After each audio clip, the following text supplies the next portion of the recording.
You know, that morning started like any other. Coffee steaming in my mug, the chickens clucking softly as I headed out to the barn. But damn if the sun didn't feel like it was mocking me with how cheerful it was, while my gut twisted like I'd swallowed nails. I spotted it right away. The trough's bone dry, not a drop left. And when I cranked the spigot, nothing came but that hollow echo of air mocking me back, like the whole world had decided to play a cruel joke on Tom Reynolds, the guy who'd fought wars overseas just to come home to this quiet patch in Willow Creek Valley. I'd bought this farm 20 years ago after my tours in Iraq, craving nothing more than soil under my nails, a few cows lowing at dawn, and zero drama. But then the Sunny Ridge Estates HOA slithered in, redrawing lines, annexing my land without so much as a howdy, turning my haven into their Phase 4 inches playground of fake grass and power trips.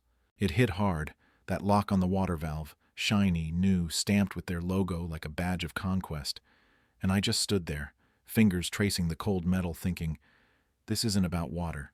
This is about them squeezing out the last guy who doesn't fit their cookie-cutter dream. Susan Harper, the HOA queen bee, had been gunning for me ever since the boundary shift. She'd sent letters about my rooster's crow being a nuisance, complained the smell of my goats offended her pristine neighbors, but cutting off my lifeline. That was her declaring war, driven by this twisted need to control every blade of grass, every drop, because folks like her thrive on making others bend or break. I tried staying calm, soldier's habit, you know. Rage doesn't win, strategy does. So I called the water company, got the runaround. Sir, under HOA jurisdiction now, ag use is discretionary. And I hung up, hands shaking, watching my cows pace thirsty while across the fence, their sprinklers danced like nothing was wrong. Hauling water from the creek became my new hell, barrels sloshing up the hill, my back screaming after years of lugging gear in the desert.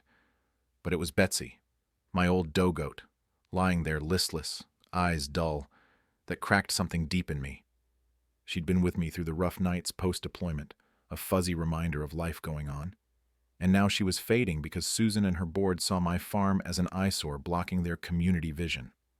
I confronted her at their fancy office, a converted model home with fake plants and that smug flag flying high, pushed past the receptionist with her judgmental stare, and there Susan sat, pearls gleaming, hair helmet perfect, sipping from a Boss Vibes mug. Mr. Reynolds, she drawled, fake smile sharp as a knife, your property's residential now, farming's excessive, and we're prioritizing homes.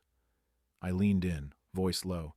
This ain't about priority, Susan. It's control, and you're starving my animals to force me out. She stood slow, circling her desk like a shark. Adapt or relocate, Tom. We're building something better here. And I walked out boiling, seeing red as their flower beds guzzled water my Betsy couldn't have.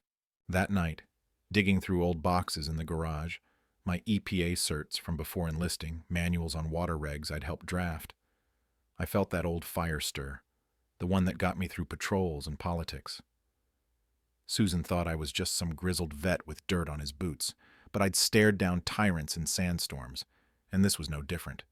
Days blurred into dehydration hell, crops curling like defeated soldiers, Betsy gasping her last under the oak I'd planted with her in mind. And that's when the drones buzzed overhead, HOA spies circling like vultures while their newsletter hit my mailbox, painting me as the villain hoarding resources. Whispers at the diner stung too. Tom's sabotaging the system, some neighbor muttered, egged on by Susan's smears. But it fueled me. I filmed it all. Dry troughs, wilted rows, Betsy's grave, time-stamping like evidence in a court-martial. Enter Jake, the landscaper, young guy with a truck full of hoses, who pulled me aside after spotting me glaring at their gushing park fountains. Man, they're overwatering everything, he whispered, handing over invoices with Susan's notes buried in the fine print. Extra for rerouting, keep quiet. That was my break. Turns out they'd spliced my line, stealing flow for their tennis courts, all while locking me out. Pure greed, masking as conservation, to fund her pet projects and kickbacks. I pieced it together in the dead of night, blueprint spread on the kitchen table, heart pounding not from fear, but that thrill of turning the tables. Next morning, I emailed my old EPA buddy, Alex Rivera. Illegal diversion, forged docs, urgent. He shot back quick. On it, Tom. This stinks of federal violations.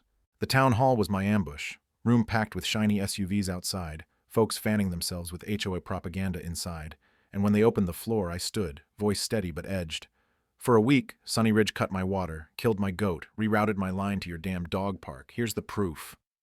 Gasps rippled as I flashed the USB, projecting spliced pipes, forged signatures, mine backdated a month before I even knew. And Susan's face went ghost white.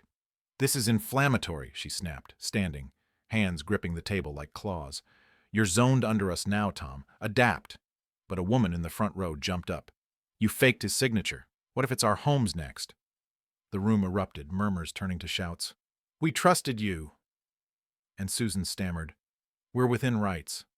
But I cut in soft, lethal. "No, Susan. You're within your ego, not the law." I walked out, leaving chaos. Jake nodding from the shadows. "I'll testify. They've been hiding over ages." Feds rolled in days later. Black SUVs crunching gravel, Agents Cross and Morales flashing badges, walking the property with me, nodding at the Y Junction theft. "Textbook crime," Cross said. "And we've got complaints stacking up.